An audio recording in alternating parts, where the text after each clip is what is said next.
फातिमा की रानी माँ, प्रभु यीशु की माँ, आसरा तू ही है माँ।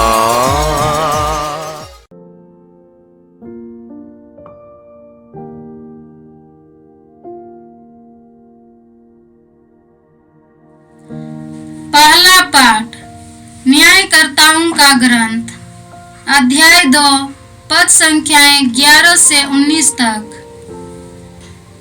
इस्राएली प्रभु की दृष्टि में पाप करने और बाल देवताओं की पूजा करने लगे। उन्होंने प्रभु को, अपने पूर्वजों के ईश्वर को, जो उन्हें मिस्र से निकाल लाया था, छोड़ दिया। वे अपने आसपास रहने वाले लोगों के देवताओं के अनुयायी बनकर उनकी पूजा करने लगे। उन्होंने प्रभु को अप्रसन्न कर दिया। वे प्रभु को छोड़कर बाल और अस्तरता देवियों की पूजा करने लगे। तब प्रभु का कोप इस्राएलियों के विरुद्ध भड़क उठा। उसने उन्हें छापा मारों के हवाले कर दिया, जो उन्हें लूटने लगे। उसने उन्हें उनके शत्रुओं के हाथ बेच दिया और वे उनका सामना करने में असमर्थ रहे। जब वे युद्ध करने निकलते तो पराजित हो जाते थे, क्योंकि प्रभु उनके विरुद्ध था, जैसा कि उसने शपथ खाकर उन्हें चेतावनी दी थी। जब जब इस्राएलियों की दुर्गति बहुत अधिक बढ़ जाती थी, तो प्रभु न्यायकर्ताओं को नियुक्त किया करता था, जो उन्हें लूटने वालों के हाथ से बचाया करते थे। किंतु वे न्यायकर्ताओं की बात नहीं मानते और पथभ्रष्ट होकर पराये देवताओं की पूजा और उपासना करते थे। वे प्रभु की आज्ञा पर चलने वाले अपने पूर्वजों का मार्ग शीघ्र ही छोड़ देते थे। वे अपने पूर्वजों का अनुकरण नहीं करते थे। जब प्रभु उनके लिए कोई न्यायकर्ता नियुक्त करता था, तो प्रभु उसका साथ देता, और जब तक न्यायकर्ता जीता रहता था, तब तक प्रभु इस्राएलियों को उनके शत्रुओं के हाथ से बचाया करता था। क्योंकि जब वे अपने अत्याचारियों के दुर्व्यवहार से पीड़ित होकर कराहते थे, तो प्रभु को उन पर तरस आता था। परंतु जब वह न्यायकर्ता मर जाता था, तो वे शीघ्र ही अपने पूर्वजों से भी अधिक घोर पाप करते थे। वे पराये देवताओं के अनुयायी बनकर उनकी पूजा और उपासना करते थे। उन्होंने अपनी पुरानी आदतें और हठीला व्यवहार कभी नहीं छोड़ा। यह प्रभु की वाणी है। ईश्वर को धन्यवाद। भजन अनुवाक्य। हे प्रभु, तू अपनी प्रजा को प्यार करता है, हम लोगों को भी याद कर। हे प्रभु, तू अपनी प्रजा को प्यार करता है, हम लोगों को भी याद कर। उन्होंने उन राष्ट्रों को नहीं नष्ट किया, जैसा कि प्रभु ने उन्हें आदेश दिया था, किंतु वे उनसे हिलने मिलने और उनकी रहन सहन अपनाने लगे। अनुवाक्य। हे प्रभु, तू अपनी प्रजा को प्यार करता है, हम लोगों को भी याद कर। हे प्रभु, तू अपनी प्रजा को प्यार करता है, हम लोगों को भी याद कर। वे उनकी देव मूर्तियों की पूजा करने लगे और यही उनके लिए फंदा बन गया। वे उन देवताओं के आदर में अपने पुत्र पुत्रियों को बलि चढ़ाने लगे। अनुवाक्य। हे प्रभु, तू अपनी प्रजा को प्यार करता है, हम लोगों को भी याद कर। हे प्रभु, तू अपनी प्रजा को प्यार करता है, हम लोगों को भी याद कर। इस प्रकार वे दूषित हो गए। उन्होंने प्रभु के साथ विश्वासघात किया। प्रभु का कोप भड़क उठा। वह अपनी प्रजा से घृणा करने लगा। अनुवाक्य: हे प्रभु, तू अपनी प्रजा को प्यार करता है, हम लोगों को भी याद कर। हे प्रभु, तू अपनी प्रजा को प्यार करता है, हम लोगों को भी याद कर। उसने बारंबार उनका उद्धार किया, किंतु वे अपने कुकर्मों द्वारा उसके विरुद्ध विद्रोह करते रहे।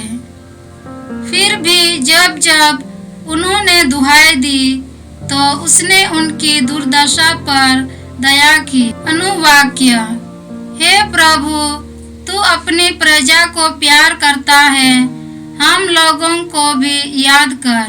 हे प्रभु, तू अपनी प्रजा को प्यार करता है, हम लोगों को भी याद कर। जय घोष, हालेलुया। धन्य है वे जो अपने को दीनहीन समझते हैं, स्वर्ग राज्य उन्हीं का है। हालेलुया। प्रभु आप लोगों के साथ हो और आपकी आत्मा के साथ। संत मत्ती के अनुसार प्रभु यीशु ख्रिस्त का पवित्र सुसमाचार। हे प्रभु, तेरी महिमा हो। अध्याय 19 पद संख्याएं 16 से 22। एक मनुष्य ने यीशु के पास आकर कहा, गुरुवर, अनंत जीवन प्राप्त करने के लिए मैं कौन सा भला कार्य करूं? यीशु ने उत्तर दिया, भले के विषय में मुझसे क्यों पूछते हो? एक ही तो भला है। यदि तुम जीवन में प्रवेश करना चाहते हो तो आज्ञाओं का पालन करो। उसने पूछा, कौन सी आज्ञाएं? यीशु ने कहा, हत्या मत करो, व्यभिचार मत करो, चोरी मत करो, झूठी गवाही मत दो, अपने माता पिता का आदर करो और अपने पड़ोसी को अपने समान प्यार करो। नवयुवक ने उनसे कहा,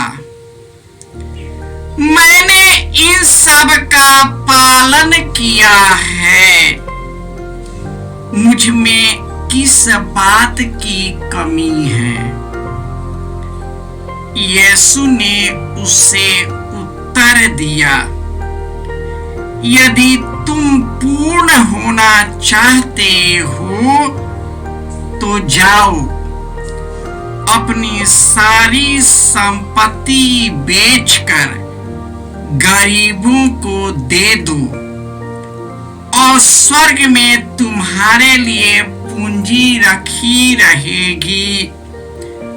तब आकर मेरा अनुसरण करो। यह सुनकर वह नवयुवक उदास हो गया और चला गया, क्योंकि वह बहुत धनी था। यह प्रभु का सुसमाचार है। हे ख्रिस्त, तेरी स्तुति हो। क्राइस्ट में प्यारे भाइयों और बहनों, आज के पहले पाठ में इस्राएली अपने ईश्वर को भुला दिया, अन्य देवी देवताओं की आराधना की। उन्होंने ईश्वर को भुला दिया और वे ईश्वर के मार्ग से भटक गए। वे बुराई पर बुराई करते गए। इस प्रकार वे खुद आसपास के रहने वाले लोगों के द्वारा सताए जाते थे। वे कराहते थे। तब ईश्वर उन्हें न्यायकर्ता को देता था। न्यायकर्ता उन्हें ईश्वर के मार्ग पर ले चलता था। लेकिन जब वे मर जाते थे तो ये ईश्वर से भटक जाते थे। मनुष्य ऐसा ही है। मनुष्य बार बार ईश्वर को त्यागता है।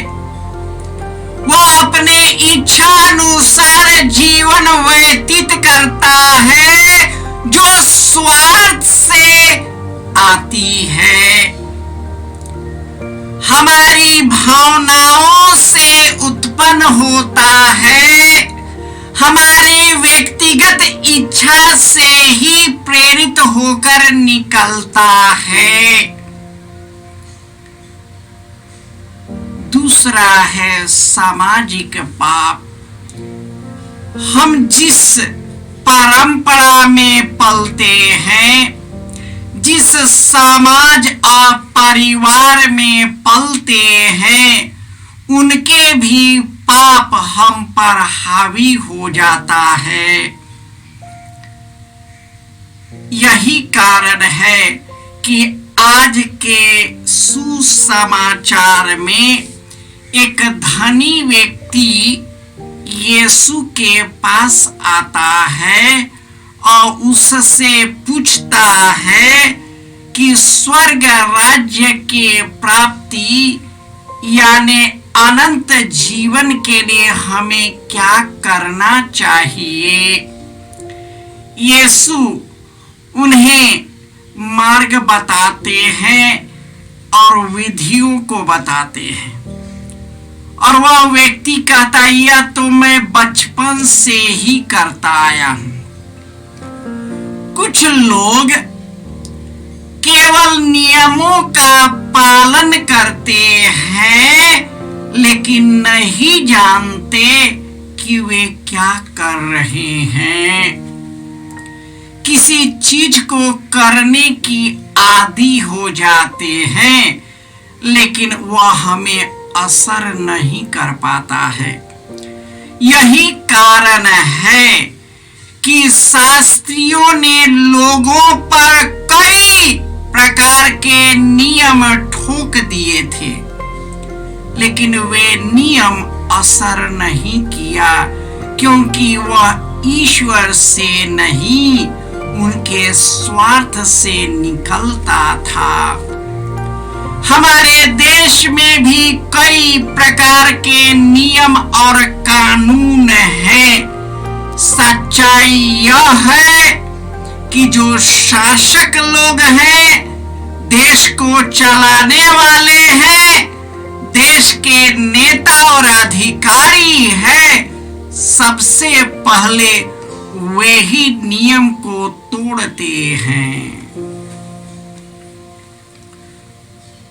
उनका सब गलती माफ हो जाता है क्योंकि वे निकलना जानते हैं, दाव पेच जानते हैं।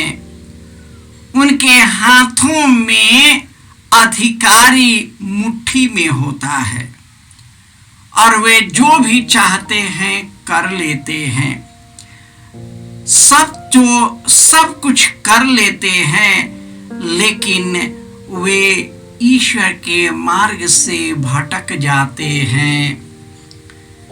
चाहे मनुष्य अधिकारी हो, शासक हो या एक निर्धन हो, इंसान को ईश्वर से जुड़ने की जरूरत है। ईश्वर ने हमारे लिए नबियों को भेजा, न्यायकर्ताओं को भेजा, कई संतों को भेजा और अंत में अपने पुत्र यीशु को भी भेजा।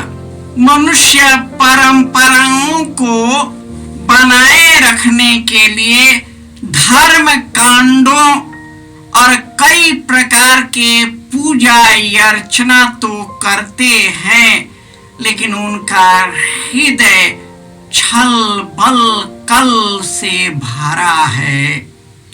उनके हृदय में संवेदना मर जाती है। वह इंसान को इंसान के रूप में नहीं लेता, वह खुद अपनी प्रशंसा और ख्याति में मर जाता है और दूसरों को नगण्य समझता है। यह इसलिए कि हम ईश्वर के मार्ग से भटक जाते हैं। हम ईश्वर को प्यार नहीं कर पाते हैं और ईश्वर के प्यार का अनुभव नहीं कर पाते हैं। हमें प्रार्थना में ईश्वर से जुड़ना है। जब हम ईश्वर से जुड़ेंगे, ईश्वर का प्रेम, दया, करुणा, क्षमाशीलता धारा की तरह हमारे अंदर बहेगी और वही प्रेम, दया, करुणा और क्षमाशीलता हमारे अंदर से निकलेगी और हम एक दूसरे को प्यार कर सकते हैं, उसे समझ सकते हैं और उनकी सेवा के द्वारा ईश्वर की सेवा कर सकते हैं।